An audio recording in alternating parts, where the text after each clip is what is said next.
નિહાળી. અરે લકીરાજ ભાઈ, ચાલો આપણે ગામની મુલાકાત લેવા જઈએ. ચાલો આપણે બંને ભાઈ ચાલીએ છીએ. ભાઈ ચાલો ને, જલ્દી ચાલો. અરે ભાઈ, આજે તો ભારે કરી શું કરવું? માતાજીના મંદિરે ભુવા પાસે બેનની નજર ઉતારવા જવું પડશે. અરે ભાઈ, આજે તો કામય એટલું ઘરે બાકી છે. અરે ભાઈ, તમે તો ગામમાં નવા લાગો છો, કોની ઘરે આવ્યા છો?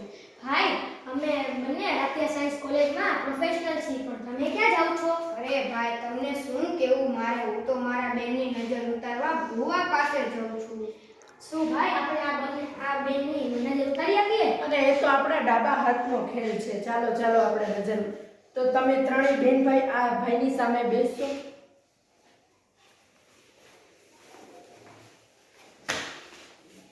તો સૌપ્રથમ આપણે મેલેડી માની રજા લઈ લઈએ.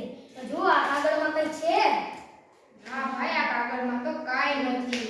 તો જો ભાઈ, હમણાં આમાં મેલેડી માનું નામ આવી જશે.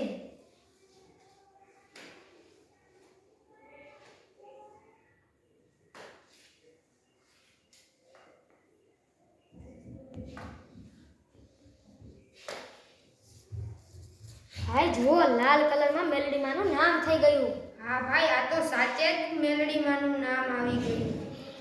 ભાઈ તો હવે તો તમને લાગે છે ને તમારા બેનની નજર ઉતરે છે?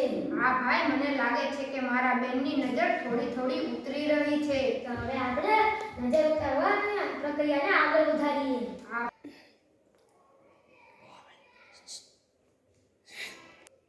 અરે ભાઈ, તમને લાગે છે ને હવે તમારા બેનની નજર ઉતરે છે? હા ભાઈ, મને લાગે છે કે મારી બેનની નજર થોડી ઉતરી રહી છે. તો ચાલો આપણે હજી થોડીક વધારે ઉતારીએ. હા ભાઈ, તો ચાલો.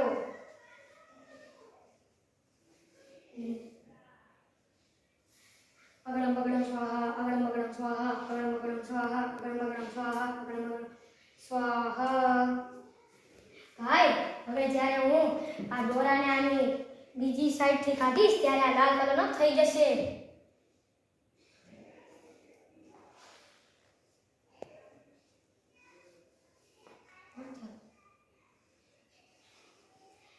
તો ભાઈ હવે તો તમને લાગે છે ને તમારી બેનની નજર થોડીક વધારે ઉતરી રહી છે? હા ભાઈ, મને લાગે છે કે મારી બેનની નજર ઉતરી રહી છે વધારે.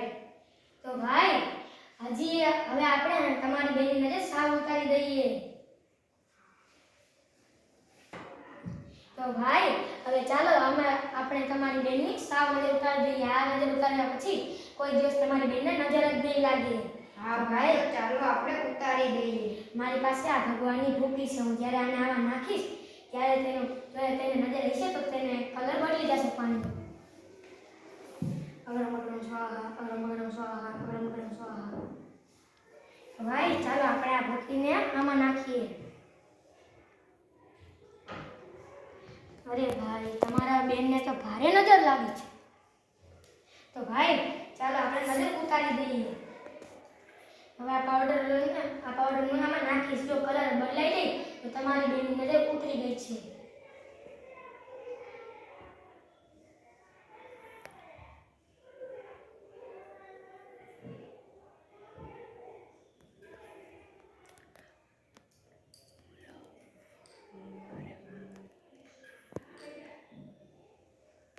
જો ભાઈ, કલર તો બદલાઈ ગયો. હા ભાઈ, આ તો સાચે જ કલર બદલાઈ ગયો. એનો મતલબ છે ભાઈ તમારી બેનની નજર ઉતરી ગઈ હશે.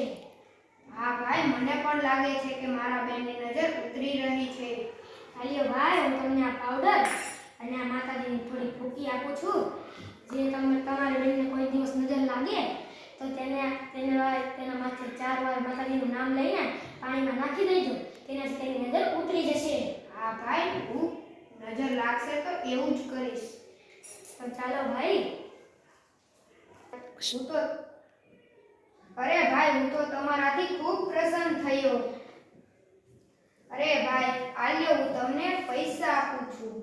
ભાઈ અમારે આ પૈસા જોતા નથી, પણ શું અમે આ નોટને સળગાવશું તો સળગી જશે? હા ભાઈ, આ તો સળગી જશે. તો ચાલો આપણે કરીને જોઈએ. ભાઈ પાણીમાં બોળશું પછી સળગી જશે? ના ભાઈ, નહીં સળગે. અને પેટ્રોલમાં બોળી દેશું ત્યારે? હા ભાઈ, સળગી જશે. ના ભાઈ, નહીં ભાઈ સળગી જશે.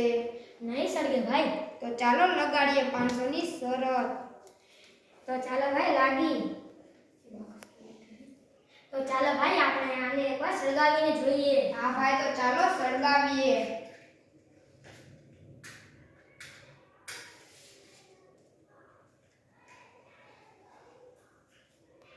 હે ભાઈ તો ભાઈ આ નોટ તો ન સળગી. હા ભાઈ, આ તો સાચે જ નો સળગી. ભાઈ કારણ કે જુઓ જ્યારે આપણે પેટ્રોલને પાણીમાં નાખીએ છીએ ત્યારે તે તરવા લાગે છે કારણ કે તેની ઘનતા ઓછી છે. હા ભાઈ, આ તો સાચે જ તરવા માંડ્યું. આ નોટમાં પણ એવું થયું. પહેલી પરત પાણીની હતી અને બીજી પરત પેટ્રોલની હતી. પેટ્રોલ હતું તે તો સળગી ગયું પણ પાણીની વાય આવી તો તે તેનો વિરોધી હોવાના કારણે ન સળગી. હા ભાઈ, આ તો સાચે જ નો સળગી નોટ. સારું ભાઈ, તો તમે ક્યારના આવ્યા છો? તમને પાણી તરસ લાગી છે, પાણી પીવું છે? હા બેન લાવો લાવો. પણ આ ગરમ પાણી થોડી ના પીવાય. હું આને 2 જ મિનિટમાં ઠંડુ કરી દઉં.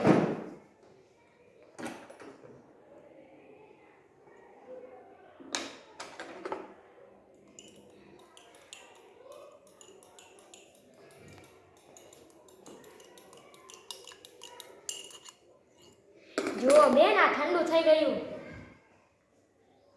હા, આ તો સાચે જ ઠંડુ થઈ ગયું. જુઓ જુઓ તમે પણ અડો, આનાથી કંઈ નહીં થશે.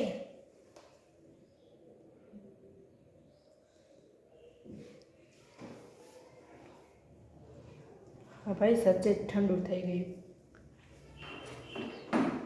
ભાઈ આ કશું જાદુ નહોતું. બધાની પાછળ વિજ્ઞાનનો જ એક કારણ હતો. આ ગ્લાસમાં મેં સોડિયમ પોલીએક્રિલેટ નાખ્યું હતું જેનાથી આ બરફ બની ગયું. જેમ કે ઉદાહરણ તરીકે ખેતી, ડાયપર, પેડ જેવી વસ્તુમાં આનો જ ઉપયોગ થાય છે. એટલે બાળકો કોઈ દિવસ આવી અંધશ્રદ્ધા કે કોઈ ઢોંગી બાબાના વિચારમાં પડવું નહીં. શ્રદ્ધા રાખવી જરૂરી છે પણ અંધશ્રદ્ધામાં નહીં રહેવાનું. અસ્તુ.